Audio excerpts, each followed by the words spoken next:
Cả nhà ơi, hái trứng cá không cần phải bắc thang này. Đấy, cây trứng cá coi như là hấp lè tè này. Vặt quả có mà vô tư. Đang chờ em trai Nguyễn Hồng Quân sang đón để đi ăn chay. Hôm nay mùng 1 tháng 3 âm lịch năm Bính Ngọ.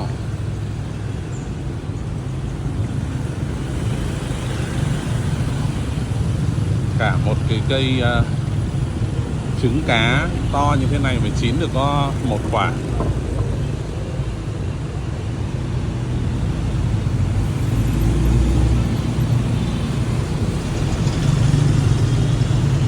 Em ra em đây bảo sang tận nhà đón.